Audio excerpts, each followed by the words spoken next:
వారి ఒక మంచి మనసుతో మంచి ఆలోచనతో ఈ ఉపాధి రంగంలో ఉండి వారు సేవలు చేసి వారి సేవలకు ప్రతిఫలంగా ఏదైతే విద్యార్థులను ఒక చక్కటి మార్గంలో తీసుకుపోయే విధంగా ప్రయత్నం చేసిన ఉపాధ్యాయులందరినీ కూడా పెద్దలు స్వర్గీయ సర్వేపల్లి రాధాకృష్ణ గారి జయంతి సందర్భంగా వారిని సన్మానించుకుందామనే ఆలోచనతో ఆ రోజు పెట్టుకొని, మరి ఎందుకనంటే సర్వేపల్లి రాధాకృష్ణ గారు ఒక మహోన్నతమైన వ్యక్తి.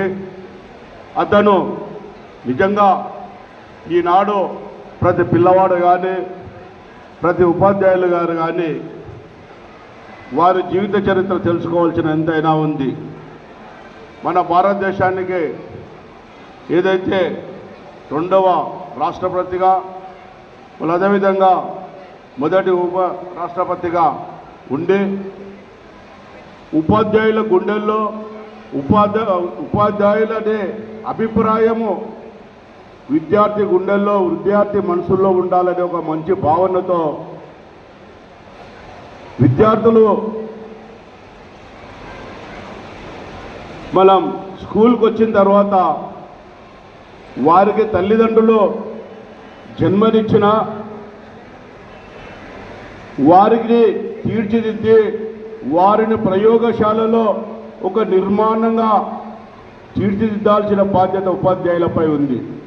ఆ ఉపాధ్యాయులు ఆ విద్యార్థి మనో విధానాన్ని, వారి ఆలోచన విధానాన్ని, వాళ్ళలో ఉన్న భావనలను తీసుకొని ఏ విద్యార్థికి ఏ విధంగా మనం మూమెంట్ చేస్తే బాగుంటుంది, ఏ విద్యార్థిని ఏ విధంగా మనం వారిని తయారు చేయాలి మన అని చెప్పి ఆలోచించే ఉపాధ్యాయులు నిజంగా గొప్పవారు.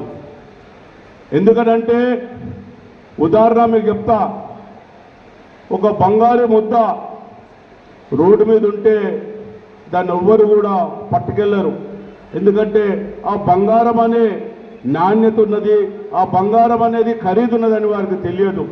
ఎందుకంటే ముద్దగా ఉన్నప్పుడు అదే బంగారాన్ని ఒక అవసరం వాళ్ళు తీసుకుపోయి చక్కటి మంచి దాన్ని నీళ్లతో కడిగి ఒక 4 వజ్రాలు దాన్ని చుట్టినట్టయితే ప్రతి చిన్నపిల్లవాడు కూడా దాన్ని తీసుకొని పోతాడు, అది ఉపయోగపడుతుందనని.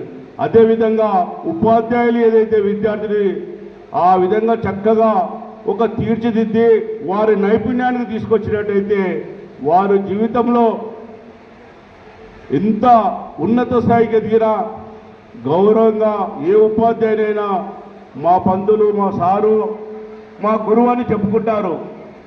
ఏ రంగంలో కూడా ఉపాధ్యాయునికి ఉన్న గౌరవం లేదు. మరి అలాంటి ఉపాధ్యాయులు మరి ఈనాడు ప్రైవేట్ స్కూల్లో ఇప్పటివరకు చెప్తున్నట్టు ప్రభుత్వంలో స్కూల్ ఎక్కువ ఉన్నా విద్యార్థులు తక్కువగా ఉంటారు. నాణ్యత అనేది మీ దగ్గర ఉంది, నైపుణ్యత అనేది మీ ప్రైవేట్ స్కూళ్ళల్లో ఉన్నది కాబట్టి మీ దగ్గరికి రావడం జరుగుతుంది. ఈ ప్రైవేట్ స్కూళ్ళల్లో కూడా 2 వ్యవస్థలుగా ఉన్నాయి. కార్పొరేట్ వ్యవస్థ, కొన్ని భాష్యం, కొన్ని గాయత్రి, కొన్ని స్కూల్స్ ఉన్నాయి.